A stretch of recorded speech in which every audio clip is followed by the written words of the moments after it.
maybe just to say a bit more about Tom and 6A Architects. I guess they're one of the most dynamic and exciting, I'm going to call you young architects because that serves me well, in London. And they've had a kind of continual engagement with art and the spaces in which art is shown through their career. So they've done the South London Gallery extension and a garden with Gabriella Roscoe there. They've done Raven Row in the city. And they've done Jürgen Teller's studio, which won the Sterling Prize for London. No? Nominated for the Sterling Prize last year. Loser. I'll let that pass. And of course, you've done Sadie Coles' gallery, Not Far Away, which we won't really talk about. So I think a way in is also that Monika has been, Tom's a professor at ETH in Zürich, and Monika has been a visiting critic there before, so the connection's not entirely random. But maybe we should start on the fact that this is a show that really uses the language of architecture and construction in a kind of straightforward way and also in a kind of abusive way. And I wonder how you kind of connect to that. Well, yeah, I suppose that's one of the kind of, the use of architectural language is one of the kind of endlessly compelling things about her work, I think, maybe generally, but especially if you're an architect. Because on one side, it's very familiar. All the elements are the stuff that we deal with on a daily basis. And then on another level, it's somehow almost like the sort of dark subconscious of the architect is all the things you fear. Not just kind of structural collapse, but also kind of political, all the kind of themes that run through her work are kind of warnings or like premonitions of the failure, of a potential failure of architecture and its kind of ultimate destruction. So in that sense, you're sort of, as an architect, I suppose you always sort of, you get drawn really close and then sort of, then kind of worry a lot about the world and about not just your work, but about how things are going in general. And I think that we were just talking just before we started, the first piece I think I saw of hers was in the Serpentine Gallery, which you reminded me was in 2004. I thought it was much more recent, but anyway.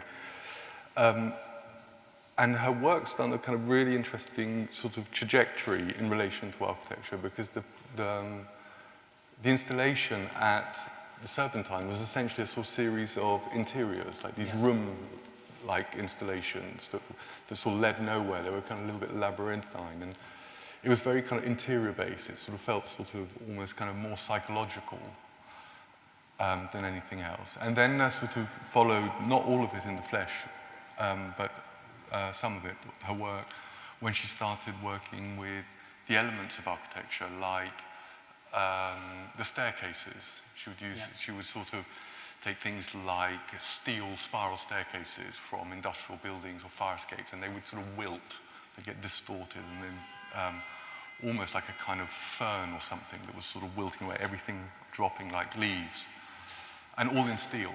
So there's a very important kind of material element to all of that. And then from there, I'm seeing, I think at Glasgow International a couple of years ago at the Modern Institute, there was one of the sort of full pavilion pieces, a whole building that had been sort of scrunched and distorted and collapsed. And so it sort of seems to be going from this kind of interior journey all the way up to sort of the architectural work in toto. And then here, it's gone like even a step beyond that, because it's like the constituent element. It's like the piece of structure and the reinforcement bar as these sort of, you know, almost like fundamental elements of architecture. So it becomes more structural and also, in a sense, more abstract at the same time. At the same time, it's kind of interesting that when you talked about experiencing the Serpentine show, you talked about it being psychological in lots of ways, its effects. And also when you talked about this show as well at the beginning, you talked about it in a way that was connected with psychology and this fear and destruction and collapse.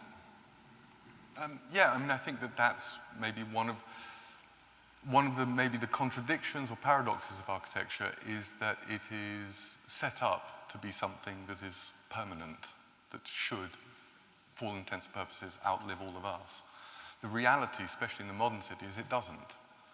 And so there's always this fear of the collapse of things, the kind of either failure in a kind of physical sense, which is quite rare, to be honest, it's very rare. In a sense, all of this stuff in here, you know, that piece of the channel section over there, this eye section here, that one, and all the rebar, they're all the product of an enormous kind of technical, intellectual development to stop things falling down. So, you know, these are all things that have been really precisely created to remain exactly as they're meant to. And then she completely subverts that all the time, kind of, and then maybe we'll talk about it later, with a kind of an enormous amount of kind of physical power in it. But I think that more metaphorically, she's also kind of always talking about the imminent failure or the imminent disappearance of things. I mean, in the pavilions particularly, you got a sense that she was talking about the end of communism in Poland and the modernism that sort of embodied a kind of utopian idea, kind of political idea in architecture, and that's over, you know. And I think that I was just also thinking I think she's exactly at the age when she would have been becoming an adult when all that happened, and suddenly from kind of communist, modernist utopia to the market in a kind of unbelievably short period of time. And I suppose that the urban landscape would have been full of this, you know, and actually she's documented quite a lot of that photographically as well. And do you think that this kind of work moves slightly further away from that specific context? Yes, I think it's still contextual, but yes, I think it has, because in this trajectory, where I sort of sense that it really starts with a kind of a specific condition in Warsaw. Then there's another piece that she did a couple of years ago. I'm not entirely sure. I never saw it. I've only seen images of it. It's the Tower project in America. So she took the facade of Mies van der Rohe's Lakeshore Drive, which is one of the kind of canonical buildings of mid-century architecture. It's a sort of probably one of the very few real inventions in architecture in the 20th century. And it's very, very famous facade, which is just a series of parallel lines of eye sections, smaller than these ones, but nevertheless structural sections that make the sort of the American tower, the contemporary American city.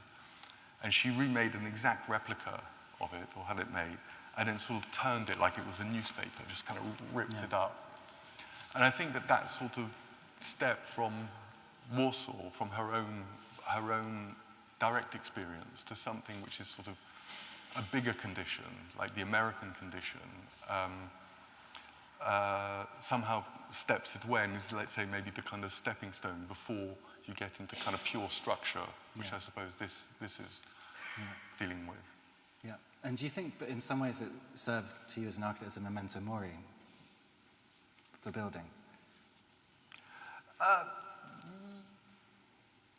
Maybe. I mean, I suppose there is always the temptation to kind of think in terms of ruins.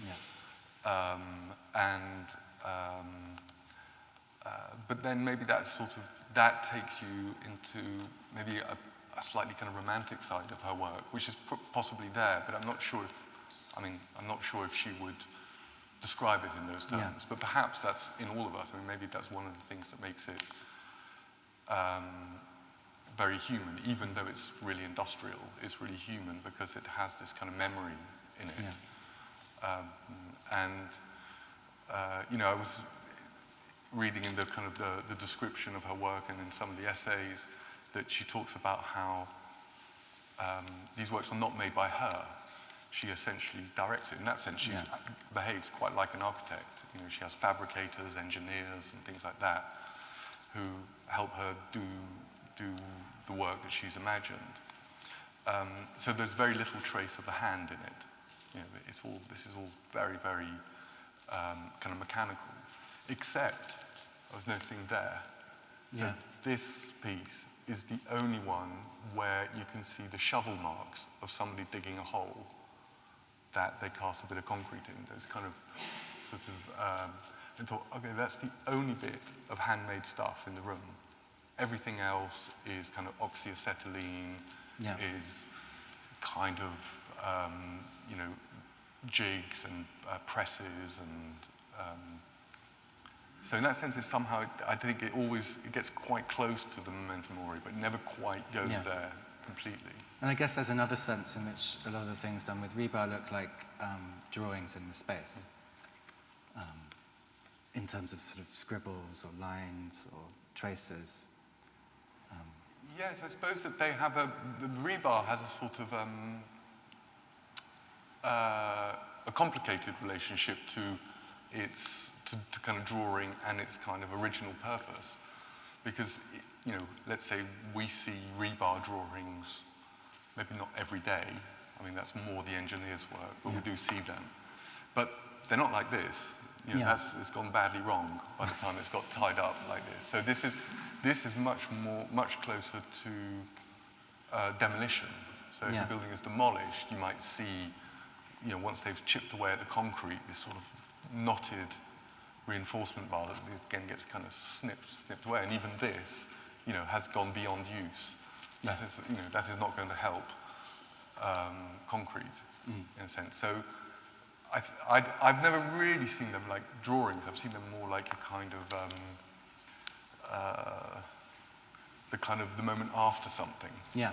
Like they would have started straight but floppy. Yeah. And now they're sort of bunched and rather more rigid. Yeah. I mean, is there a sense of something that's designed with a rational purpose becoming somehow irrational through the process of constructing these things?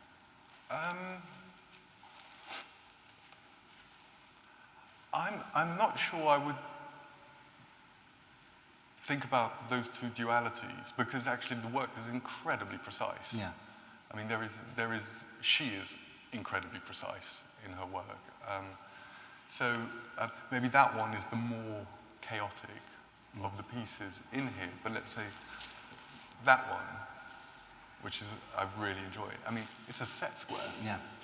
That I've seen it now 3 times. I keep on wondering, literally, how do you do that? Yeah. How do you take a piece of structural steel, which must be a couple of tons, a ton at least, and bend it so it doesn't ping back, it stays, I was looking at the floor, and of course in here it's dead level, and the wall, which is also, brand new building, super precise. So I don't see there being anything very irrational about it. I mean, it's definitely pushing certain ideas about materialities and the kind of spatial conditions of the structure, but it's even that is also, I mean, I can imagine that would have been a bit more, a bit less, until it's exactly right. I mean, maybe that's a good point to talk about. You brought it up earlier, the kind of sense of power that these sculptures have in terms of how they're made, the sort of, in some ways they're sort of visual descriptions of forces applied. Yeah, I think that's to me that's a very important part of her work. And I think there's the literal power, as in there's a kind of physical, in this room, a term that's sort of slightly overused now, but embodied energy. The embodied energy in all of this would be, I mean, it would be amazing to calculate. So there's a kind of literal side, and then there's a kind of metaphorical side, which is the power of architecture, real estate, the city, the kind of all the forces that she's bringing into this. The claiming of ground. These two pieces are very much about sort of ground and foundations, and they sort of, to me, they always allude to these very, very powerful forces, which are largely invisible, but are, there is everything that's in this room is also in this building. So that exists below us. This and this. There's probably several of them holding up an extremely powerful bit of W1 real estate, and it's, and the rebar is part of the equation, all of that. So there is a sense of, she is looking at, the kind of economic powers, the political powers. I would say that this room to me feels more American than, let's say, other shows of hers I've seen, which can feel quite European. I think because of this and because of this. I mean, steelwork as the sort of the engine of development. Okay, it's not an American invention. You could say steel, or at least mild steel, in the way that we use it now, which is this. Sort of late 19th century turn, but from iron, cast iron, wrought iron, into kind of mild steel, which then could be rolled. The moment that becomes economic, then that's when the American city goes, basically overtakes Europe by miles, when New York overtakes London, when the American city really finds its kind of gear. And I think that's Britain, interestingly, and London. I don't know about this building, but I suspect it's steel framed. I don't know. That one across the road, I do know, is concrete framed. It's sort of from a different era. It's unusual in the sense that it uses a lot of steel, which is very American. Continental Europe would do the same in concrete. So there are different sort of traditions. And I think that's why I sort of feel like the very kind of structural pieces in this show, to me, feel almost more American than European. But that's a kind of, it's a hunch. I mean, at the moment, our project, the Milton Keynes Gallery that we're doing at the moment, is going up. The steel frame is going up now, like today. Literally, all the beams are on the floor. They're being, and then this is our kind of, this room is our nightmare. That this is, we expect it all to go up straight, bolted together, very fast. Again, it's to do with economics. And then for the next stage to kind of come in and for the whole thing to finish. So her work is maybe more to do with a kind of post-architecture, because it's there's so much sort of distortion, destruction. I mean, I wonder if some of the concerns we've talked about, so the psychological effect of the work, the expression of force, and the way in which these objects speak to people is something you also think about when you're constructing a building.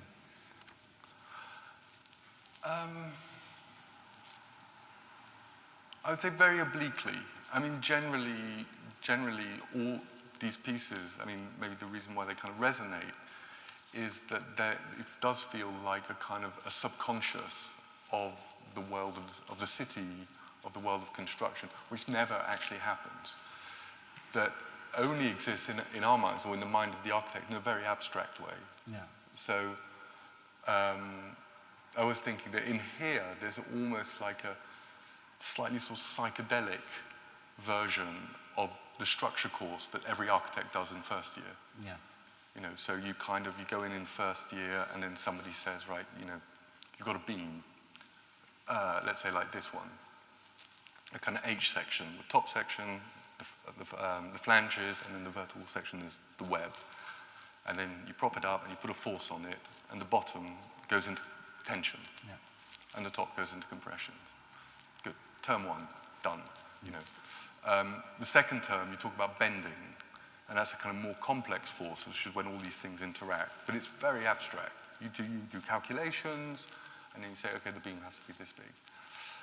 And you really have no conception of the forces at work, of what is it you're actually calculating, because it's in kilonewtons, who knows what a kilonewton is, So it's super abstract, and then you come in here, and then to me, particularly that one with the channel, and then that one with the T, and I think just behind the young lady there is the bit where the web distorts.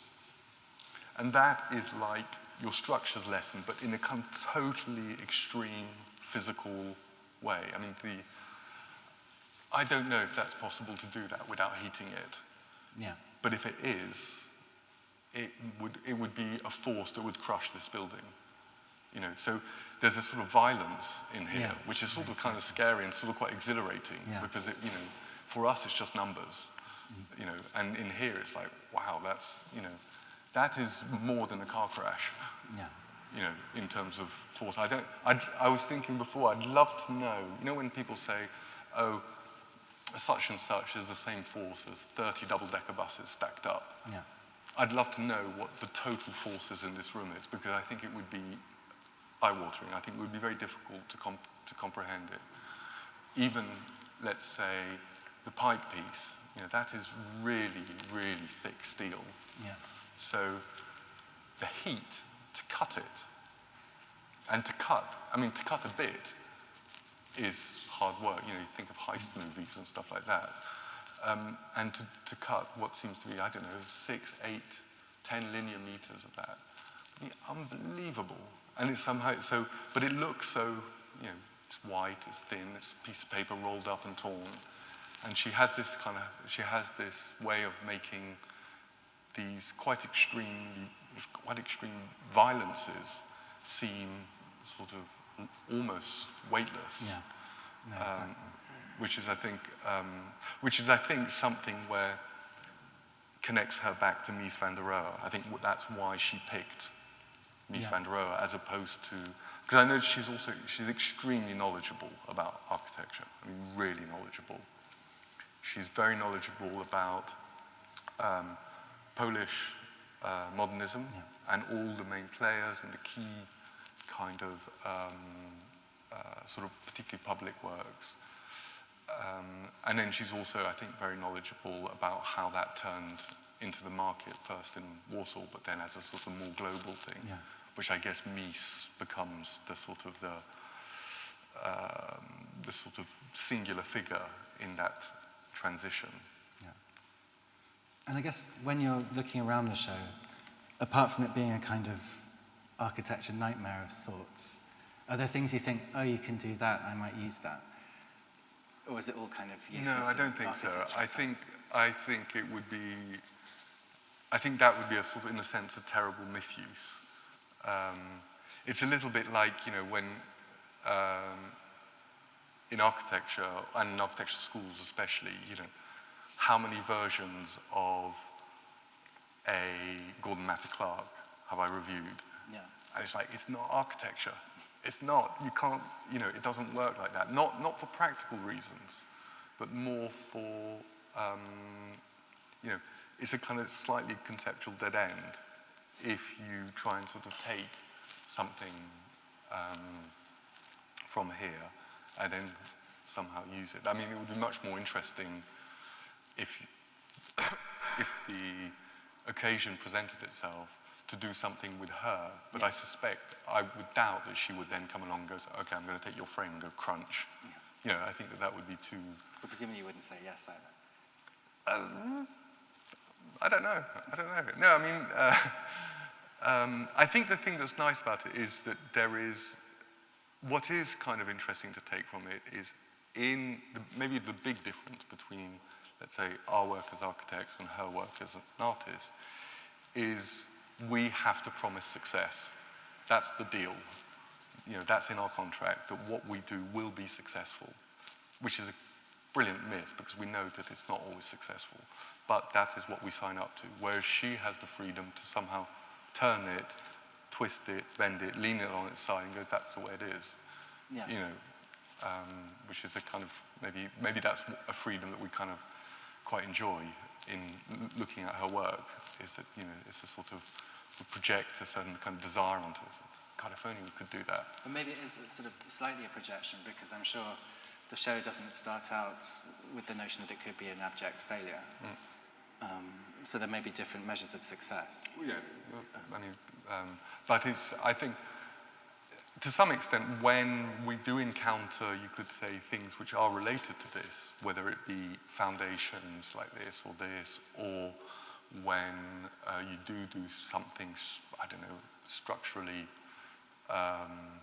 maybe more ambitious, it is quite exhilarating.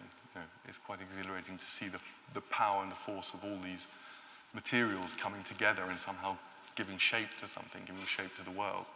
That is, but I think that she's really, in a sense, in the object in this room, she's really reduced down, I think kind of really brilliantly, what it is that makes the world. You know, an eye section and a rebar, and you can more or less do everything, you know, and a bit of concrete. You're there. Yeah. You know, that's what the world is made of. Maybe the only missing material is glue, and but maybe she'll do something with that later. I don't know. You brought up context earlier on, in terms of the context of Poland at a particular time, change of politics and ideology, maybe. And I wonder what role, if context plays such a strong role in Monika's work, what role it plays in your work when you're creating a building? Because I know a lot of the buildings reference the history of the places and the structures, but maybe you could talk a little bit about that. Yeah, I mean, I suppose context, like everything else, has several different ways of being interpreted. Sometimes it's very literal. It's the physical condition that you find and then that you have to kind of adjust to, and that's the most, the first and most direct form of context, which is central. I know that this street has a slope, a gradient of 1 in 20 down there, because our very first project was in the space across the road there. So know this kind of bit of context really well. And the project that we did in that building continued the slope all the way through the project. So that was a very direct, you know, here's a slope, continue the slope. Then there are other types of context, which is more the sort of sedimented story of the city that somehow reveals certain patterns, certain habits. And I think that in her work, I think in a sense, they both apply, because there's the piece she did for the Biennale, where she built the Venice Biennale, and she built a pavilion that couldn't fit in the space, and it was then crunched and distorted to sort of force it to fit into the space available. So it was very directly responsive to context, but maybe where that context resonated more was, for example, when I saw the piece that she did in Glasgow at Glasgow International, which was one of these kind of modernist pavilions, and the sort of, again, sort of metal framed, lots of windows, and sort of very fine steelwork, kind of crunched. But it was in a kind of a former industrial space in Glasgow, whichever there was a former industrial city, it's Glasgow. So there was a sort of resonance with the kind of you know, a certain kind of post-industrial condition that we're in a way which saw it again at the piece that Chloe mentioned in Tate Modern. Suddenly in Tate Modern, it has a completely different presence because it's in Tate Modern. You know, it's in this gallery, purpose-built, everything fits properly. In Glasgow, I remember it was a bit constrained and a bit awkward, a bit uncomfortable. And maybe in here, to somehow reduce it down to this sort of very, very pure idea of structure for this space in Mayfair. You know, this is, you know, in a sense, this is one of the most abstract spaces there is. You know, high value, West End, gallery space. So I think her work is contextual in how she makes it, but it becomes even more so when she places it, because it's so environmental. I mean, it's so much to do with how the world is sort of made and what it promises. And I guess in the way it reacts to walls and floors. Yeah, I mean, I think that one, it would be interesting to know how many galleries there are which are tall enough for that one, and how many galleries have walls straight enough. I mean, if you put that, well, it wouldn't fit in Raven Row, but even if it could, there aren't two walls which are kind of true enough for that particular piece to work like that. I mean, it could work differently. I mean, it would show all the skewiness of things, but, or if you had, let's say, you know, imagine if there was a skirting in here. I mean, that piece fighting or skirting would be also quite interesting to see. It seems when you're talking about the work, there's sort of this interesting mix of admiration and horror about what's been done. And is that something that you find interesting in terms of your own response to the work? Or is it, because sometimes it feels like there's two different people talking, the sort of architect and the person engaging with the work, and that they're sometimes thinking different things when they encounter, say that, the channel. Yeah, I mean, maybe that is one of the things that I find really compelling, which I find very beautiful in the work, is that there's a kind of gentle terror in it. I mean, she's incredibly elegant. You know, the way that all the pieces are kind of conceived and made, and there's a sort of lightness of touch to it, and, you know, it's all, you know, there's no kind of debris in this, but you sort of know that there was something that was kind of slightly horrific that happened before. You know, probably, I mean, the noise that some of these pieces must have, you know, the noise to make that, or that, you know, and I don't know what it was like to install them, but I suspect that that was also a kind of a project, you know. So I think that this sort of gentle terror is, I think, something I find very, I mean, really powerful in the work. And I think it's also where I think that she's quite close to Mies van der Rohe, because he's quite gentle terror. Yeah. I mean, probably the most elegant man in architecture in the 20th century, but arguably one of the most aggressive as well. Yeah. You know, I mean, to invent the corporate American tower in one go, and for it then to be repeated for the next 60 years plus, in virtually unchanged form, is really, you know, sort of slightly scary. Yeah. But I guess in general, terror's probably a taboo atmosphere to introduce to a piece of architecture. I'm not sure. I mean, I think that these words are quite, they move around quite a bit. I mean, terror actually comes from earth, you know, so it comes from sort of, you know, dealing with the earth, and the fact that the earth is also, you know, can be incredibly perilous, incredibly dangerous. It's also a word that's become a kind of vernacular now. Yeah. Terror, terror, terror. So maybe it's a word that I'd sort of like to sort of slightly take back, and then you use a different one, because I don't think that she means it in that way.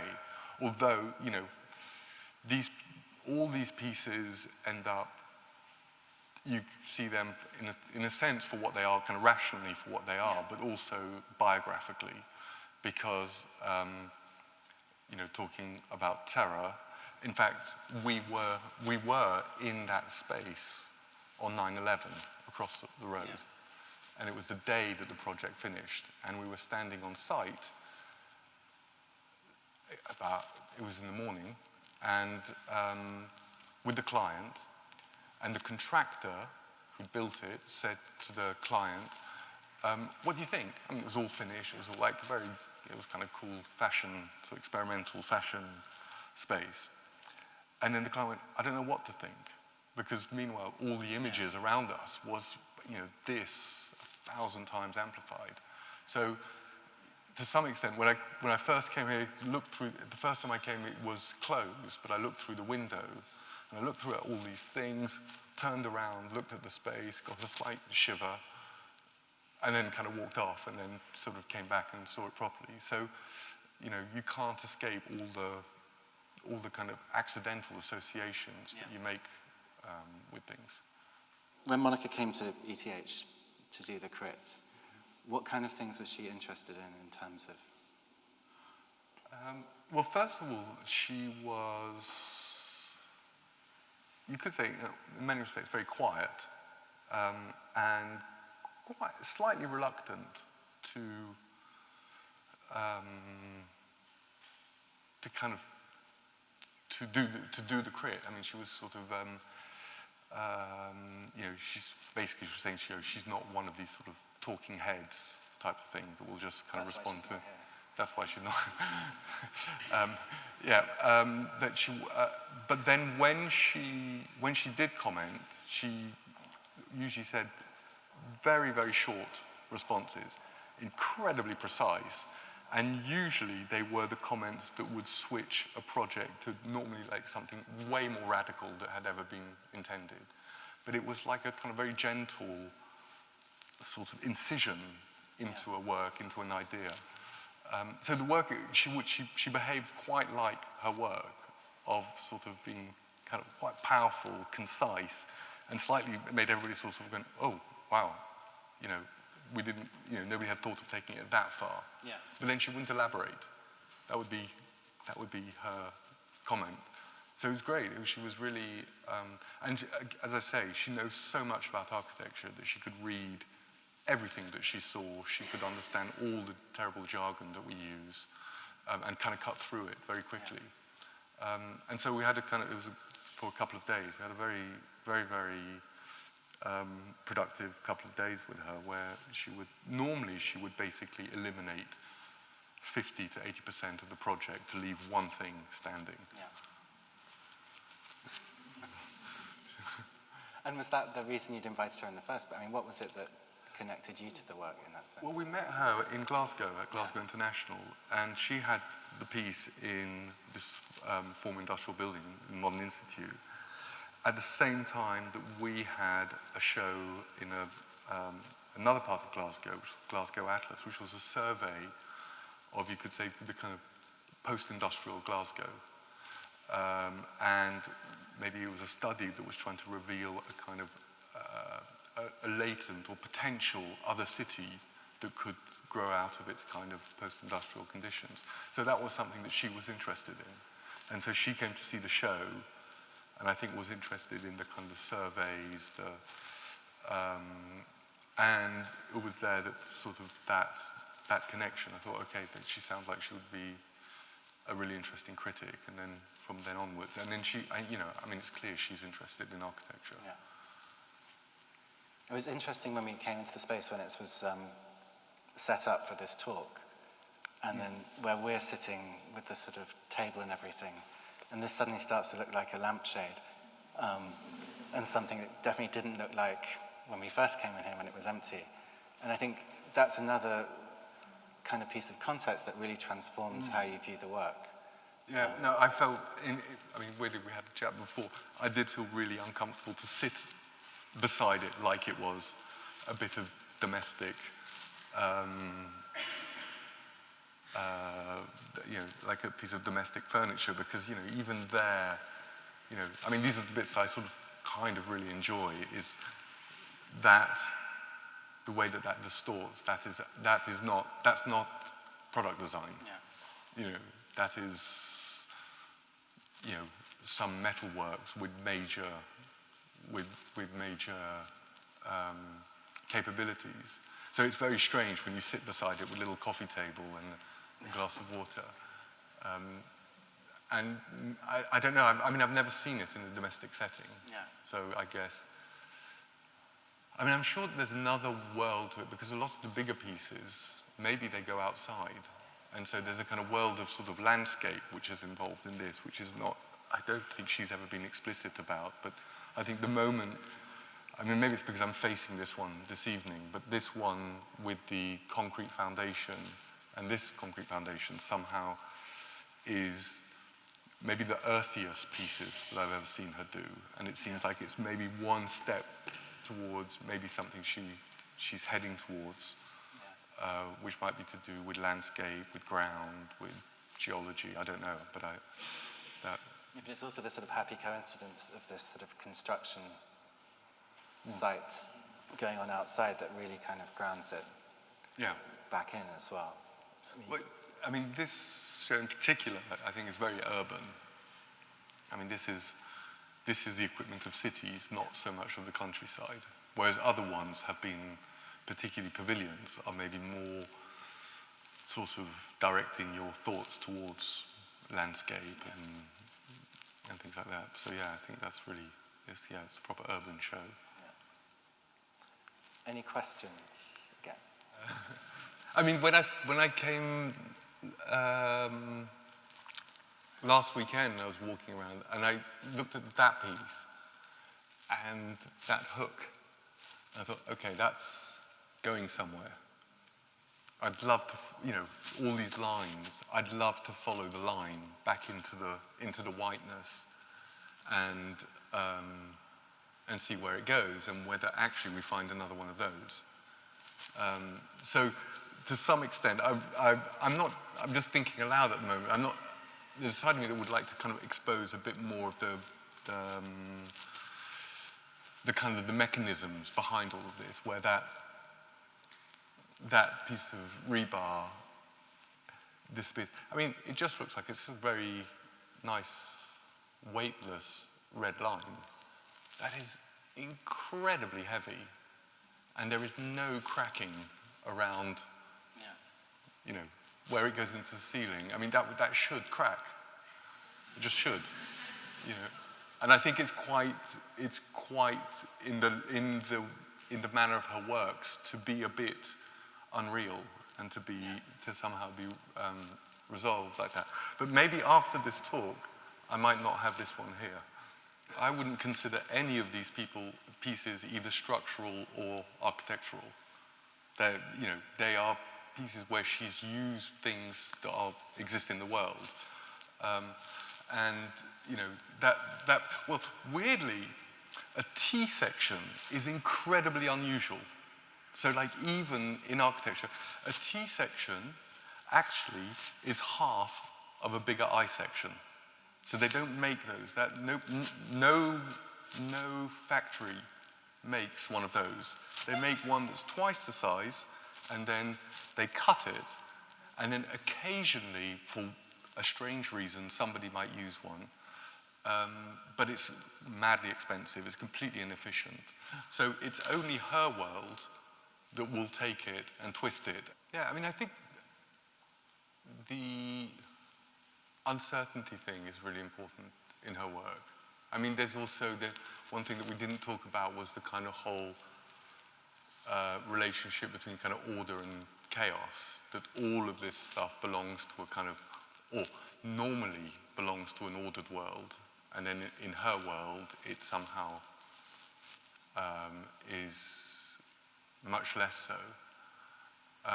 But I would agree that I think that there's a sense of uncertainty in a lot of her work, and that a lot of it, I'm not sure if it's exactly what you meant, but the kind of the temporal side is very important, because some of it kind of, sometimes it projects forwards, sometimes it projects backwards, you know, sometimes it's somehow almost memorial-like, and other times it's almost just an imaginative projection.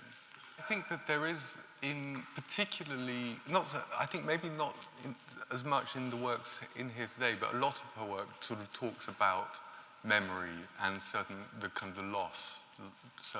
losses of optimism, certain losses of collective beliefs. But then I also think that in here there is a kind of pleasure in a certain kind of contemporary world, a certain, like, you know, the stuff, the kind of the vernacular stuff of the contemporary city that she then will, you know, literally twist and turn and somehow find more kind of pleasure in than perhaps it was ever brought into the world to do. I mean, you know, I'm pretty sure this is all, you know, proper reinforcement bar. You know, this isn't stuff that looks like reinforcement bar. It really is. And so, you know, there's a couple of Lorilots that have gone rogue. The world of reinforced concrete and of steel is a whole, you could say, field of material technologies that was developed for cities, you know, to do things fast, to do things cheaply, to have bigger spans and stuff like that, is essentially a kind of urban engine, which of course gets used everywhere in motorways and bridges and all the rest of it. But the invention, like what, there's a very interesting story, you know, about what propelled someone to stick a bit of steelwork and a bit of concrete, because it's a sort of, it's a slightly unlikely duo. And then somebody, when they did it to sort of strengthen it, a chap called Hennebeek realized that there was a very, very obscure property in the materials which made them compatible, is that all materials expand and contract, let's say, with temperature. And it just so happens that concrete and steel just do it at exactly the same rate, which means you can put one inside the other without one smashing the other. So it's a very unlikely coincidence in the material world for these two things to happen. And then when they discovered that, suddenly the pace of urbanization, that and then mild steel, which is more or less contemporary with it. So in that sense, you're right that the scraps of the city will be found outside the city, and maybe you're more likely to find something like this in its natural setting outside. But you could say the background engine to why it exists at all is probably urban. It's probably city to city to city to city, and all the sort of the forces that come out of that. I think that psychologically she goes in lots of different directions with it. But it just seems to me that this show, compared to, let's say, others that I've seen, are more, the others have been, let's say, had a kind of a sense of a wider landscape, perhaps. But then, I don't know what, in terms of this show, I haven't spoken to her about it, so this is entirely kind of conjectural. I think that's where we have to leave it now. But thanks so much, Tom, for Thank you. extending the scope of the show in lots of ways, I think. And thank you all for coming.